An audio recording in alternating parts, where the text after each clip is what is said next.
Hello, springtime na ba talaga? Sa wakas guys, napakasarap. Pagising ko ay positive 5. After almost 1 month na puro kami lamig. Naglalaro lang sa mga -17, -20, 25. Finally, mukhang nagpaparamdam na ang spring. Kitang-kita nyo naman sa kalsada guys. So yan, tumitila-tilabsik, maputik-putik. Naglulusaw ang mga yelong nakatambad sa daan. Ayan na, nagsisimula ng maglusaw.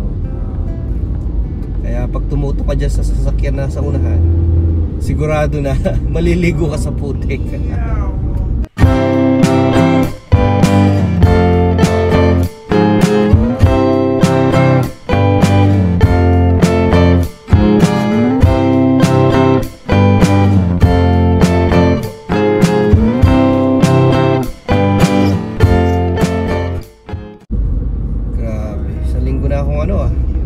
Pinahirapan ng aking ubo. Napakahina na talaga ng ating dito panglaban sa sakit. Ang dali kong tamaan ng flu. Nangyari nito nung weekends. Ay dapat ay family day, buong Sunday mula umaga hanggang gabi. Wala, laglag ako sa higaan kasi sobrang sama ng trangkaso ko. And then after ng trangkaso, so nakabakasyon naman ng Monday, nakapag-grocery pa kami ng Monday. Diretso pasok na rin ako ng Tuesday. Hindi na ako mabsent sa trabaho. Kasi guys, holiday eh. Pagka holiday, hindi ka mababayaran ng holiday Monday kung absent ka ng trabaho. Ganun ang patakaran dito. Kaya ayun, pinilit ko na lang na pumasok. Hanggang ngayon masama pakiramdam ko, yung upot sipon ko siging-sige talaga. Pero no choice tayo. Kailangan bumangon at pagtrabaho eh. Hindi tumitigil ang bayarin. Nakakatuwa lang kasi ayun na nga, ang ganda na ng kita nyo naman nung basang-basa yung kalsada. Kasi yung manipis na mga snow na nandyan sa daan naglulusaw na. Pero just imagine kung kayo yung mga nasa Ontario and Quebec na talaga namang tinamaan ng matinding snowstorm nitong nakaraan. Ayun talaga, pag natunaw yung mga yelo nila na yun, na bundok-bundok, siguradong parang ilog yung kalsada nila. Kasi ang kapal ng nila, ng naging snow nila talaga. Eh dito naman guys, buong winter hindi namin naging problema ang kapal ng snow. Kung hindi yung lamig lang talaga, yun lang naman ang naging problema namin.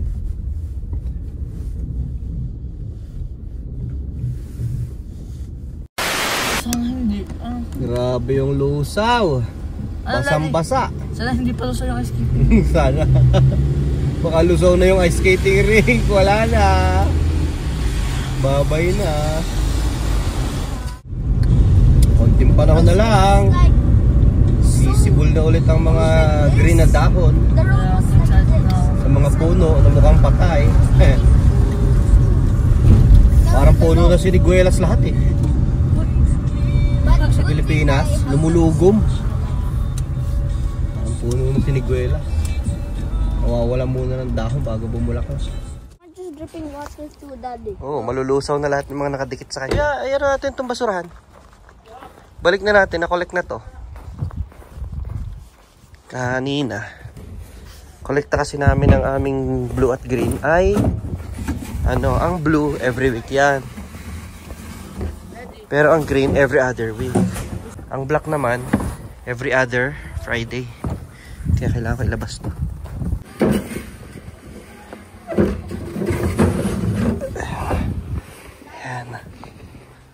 Ayos mo yung block.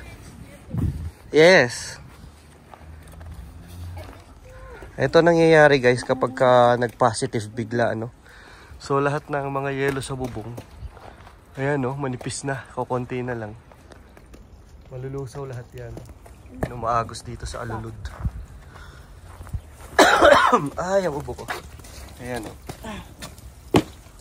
So So ayan, naagos ngayon yun doon sa gitna ng kalsada sa back alley. Look. Kaya mag-uukit-ukit yung back alley na yan. Gawa nitong tubig na to. Ay nakikita nyo. Kapag nababasa ng tubig, lumalambot siya. Ito siya. Oh, slushy na siya. Oh, pwede na natin hugutin tong ating pangsaksak. Kasi ay okay na. Hindi na muna natin ito magagamit for now. Since mukhang malabo na tayong bumalik sa extreme temperature. Johan, tara na. Mag-aas na naman, Oh, lalagyan ko ng ano. Lagyan ko ng ano siya. Ito nangyayari. Yung patak ng tubig dito nagiging ice. So, nakakadulas siya. Ang gagawin natin dyan, lalagyan natin ng ano, ng salt tsaka ng sand. Ayan, ang garahe naman, ayan o. Ang pangit kasi ayan. Yung mga nalusaw na yellow, naging white dyan o. Meron ako dito nga salt. Ayan. Lalagay natin dun sa nag-a-ice. Kasi nakakadulas yun eh. Si Johan nagtihaya na dito dati. Ayan. Ayan. Para safe siya. The next day. Usual, kapag maganda ang panahon, ice skating na naman. Tutunaw na nga eh. Alala kasi sila, baka huling ice skating na nila ngayon. Gawa ng buong week talagang mainit na, positive, puro positive na eh. Kaya magsusulit na raw sila. Right now, it's positive 6. Kaya nga eh. Basa-basa na nga yung ano eh, yung rink eh. Baka hindi tumagal, wala, hindi na magamit yan. Isang linggong to, lusaw na nga yan siguro. Ha? Buong linggong positive, lusaw yan. Dumaan kami ng Little Caesars doon sa tapat ng bahay. Bumili kami nito. Sawa na sa pizza eh.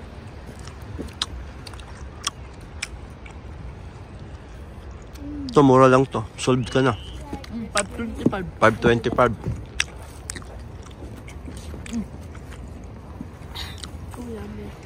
Nagugusto ako man.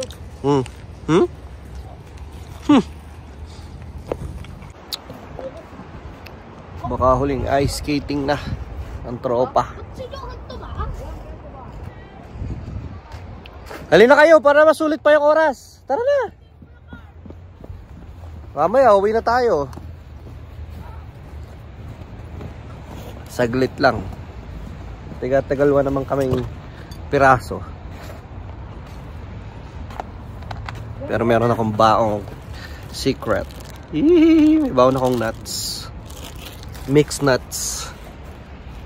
Para hindi ma-bored maghintay. Daming tao ngayon dito. Wala sila mahanap ng pwesto. Ayun, nakahanap. Ang daming tao kasi alam nila malulusaw na eh. Nagsusulit na lahat eh. Pila ka mo. Ano? Yung mga bata, like this small, Oh. nagbe-break sa hockey stop. Pag lang sabi namin, Sige na, sulit na. Sobrang daming bata, nahihiya sila. Ang daming tao. Nahihiya sila sumala. Napakadaming bata, mga kinder, saka mga maliliit. Ang gagaling mo gano'n, mag-ice skating. Oh. May lumalabas na sa ilalim ng mga snow. Papakita ng mga damo, tuyot. Ayan, yung damo. Pagdating ng spring, magiging verde na ulit lahat yan. Lahat yan! Buong kalawakan ng field na yan ay magiging green din. Pati yan. Yan mismo tinatayuan ng ice skating rink na yan. Kasi lupa lang naman ilalim yan eh. Hindi naman yan yung mga ice skating rink na may sapin. Tawa lang dito sa Calgary talaga. Kasi sobrang bilis dito magbago ng panahon. Yung temperature na lang. Pinahirapan kami ng ng halos almost isang buong February na talagang sobrang lamig. Halos hindi tumataas sa mga minus 20 yung temperature namin. Tapos biglang-bigla simula kahapon, ayun na. Biglang tumaas na yung temperature. Biglang positive. Tapos ngayon, Itong buong week na to, positive na siya. Actually kahapon mas maliwanag eh. Ngayon medyo tago yung araw. Ayun oh. Katago. Pero mainit kasi positive 6. Kung anong dami ng tao kanina. Wala na, sila na lang uling 4 halos. Ayun oh.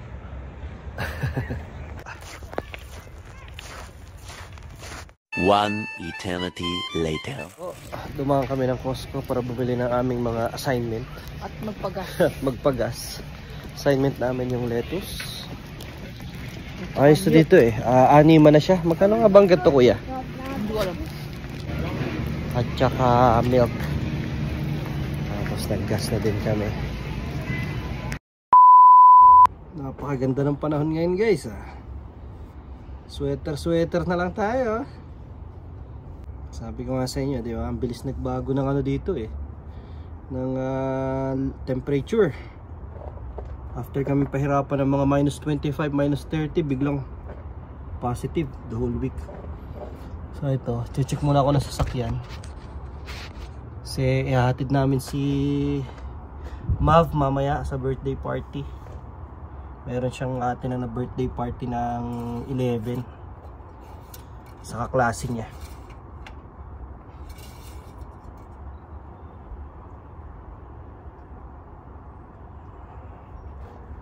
So, ihahatid lang namin kasi ang usapan doon is ano lang siya.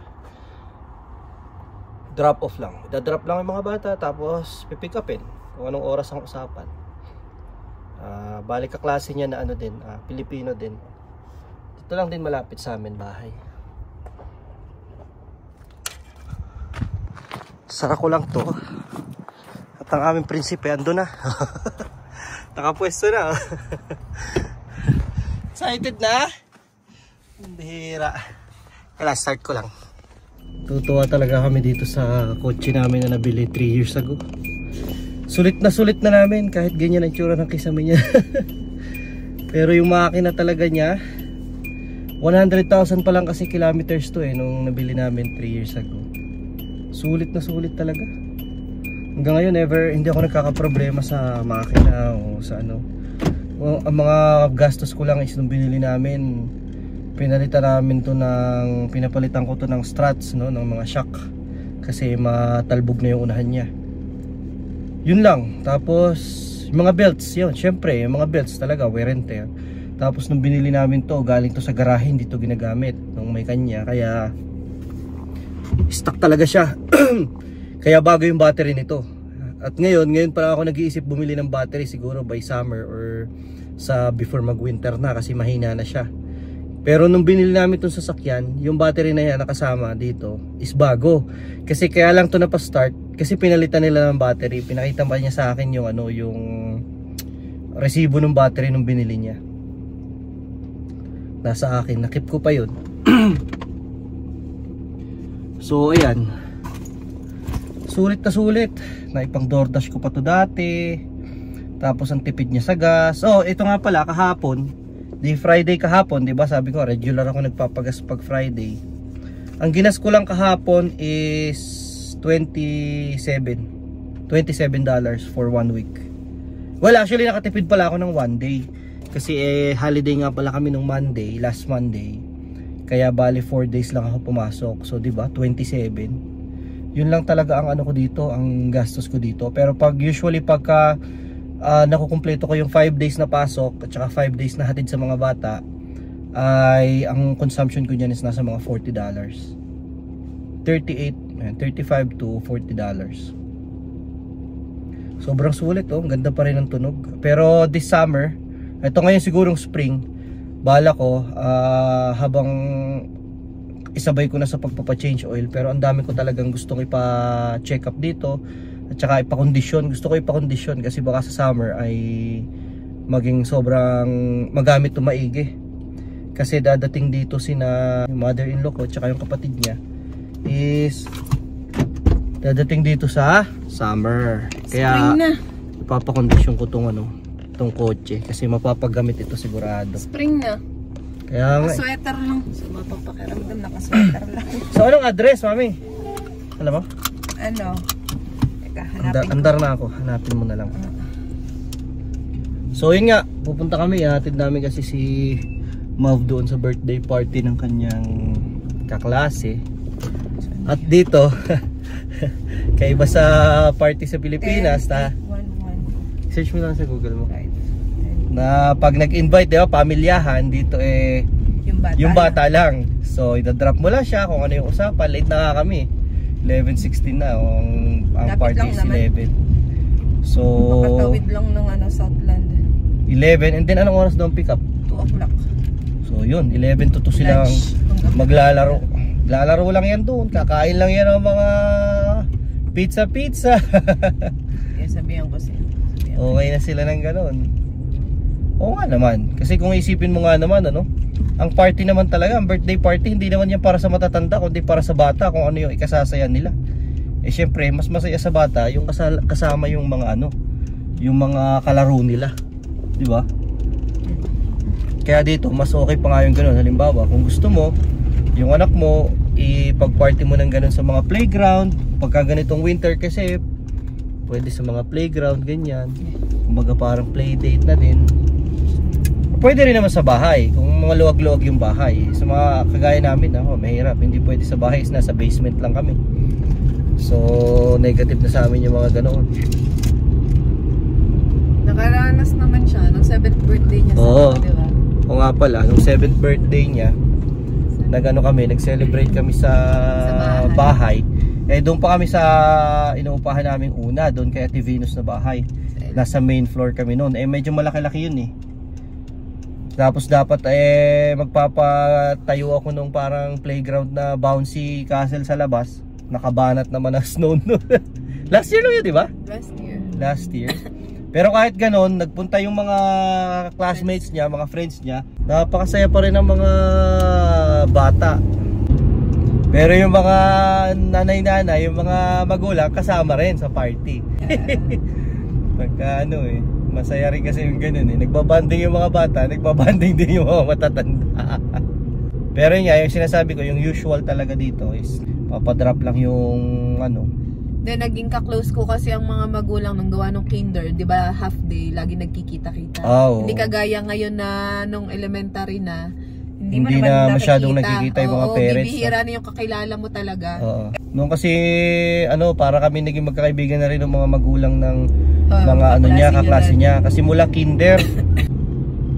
Kaya kapag may mga birthday mga anak-anak namin, kasama ang parents nagse-celebrate. Napakaganda ng panahon dito guys ngayon. Nakakatuwa. Kaso hindi magandang pakiramdam. Nga lang. Kung last Saturday, ako yung gulong sa trangkaso. Ngayong Saturday naman, ayan, si mami naman ngayon. Sakit. Wala Kasabay din kasi yan ng yan sinabi nga flu season. Yung pagbabago ng panahon. Isipin nyo naman kung gaano kami kalamig this mga past few weeks. Dito sa Alberta hindi na nag-pile up ang snow no? Oh. Tunaw lagi.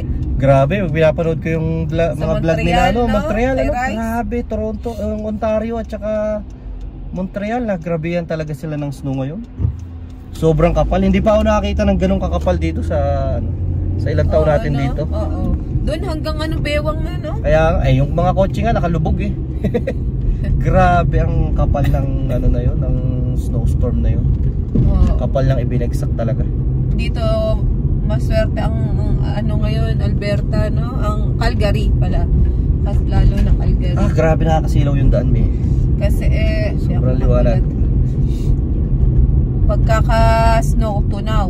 Oo. So hindi na kumapal. Hindi kagaya ng mga nakaraang mga taon As in talagang bundok-bundok. Mas snow dati, ngayon hindi masyado talaga.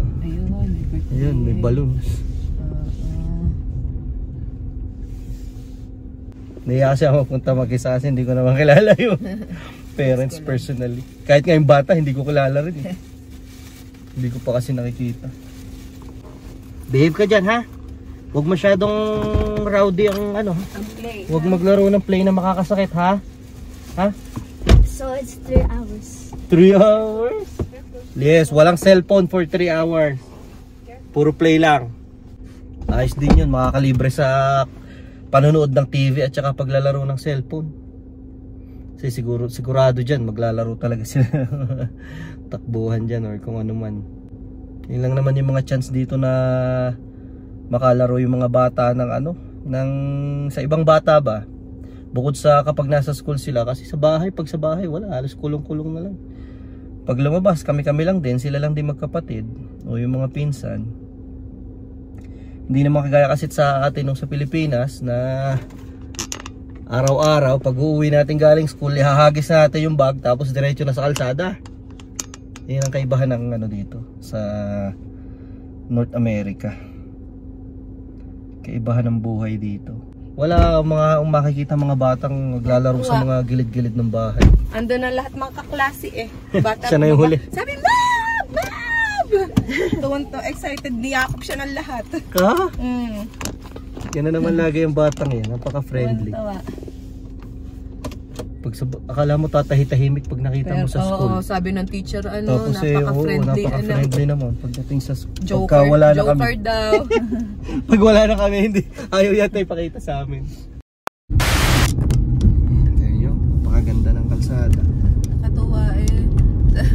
Yung anak mo eh, hindi naimik na akong sigawan ng mga kaklase, yakap-yakap sa kanya. No? Yung anak mo, alam mo, nahihiya pa kasi nandun pa ako. Oh, siguradong pag-alis, kaguluhan na. Gulo na yun. Oo. Kaya ganun yung bata yun. Nahihiya sa harap natin. Kapag sa harap natin, hindi pinapakita yun. Sobrang finish. Akala mo hindi makabasag pinggan, nakakainis. Pag mga kalaro na kasama eh. Pag nagko-comment nga ang teacher eh, no? Sabi, ay, he's not the mommy, no? Sobrang jolly at saka ano daw. One eternity later. Eto na, ang naki-party. Hindi man kumain. Ha? Naglaro lang. Naglaro lang? Uwi ang kanyang pagkain. I saved you stuff. Yung ginawa kasi namin, nagano kami, habang nasa party siya, nag-Costco naman kami, bumili na kami ng mga baon, tsaka ng ano, nagpagas na.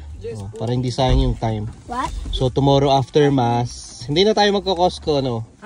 Diretso na tayo ng uwi. Oh, May tira din kami sa'yo. nakagawa na tayo ng ano, mga duties natin.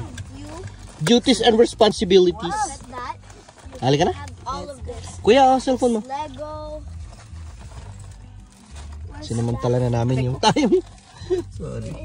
At napakaganda na ng panahon guys. Positive 8 na ngayon. 2 o'clock PM. Natulo yung ice cream mo. Positive 8 na kami. Dumaan pa kami ng Walmart ni Jero. Nakakalimutan pang bilhin. Ganda ng panahon eh. Ito nga lang ang problema kapag taglusaw. Dito, ayan. Kahit saan ka lumakad eh. Puro basa. Mas okay pa nga to. Ayan ang nakakainis oh. Yung parang slushy na ano, putik. Ang dumi. Yan. Bumili kami ng volleyball. Tsaka bay leaf na matagal ko nang nakakalimutang laging bilhin. Bay leaf na to. Paiwan na yung dalawa dito eh. Hindi na sumama.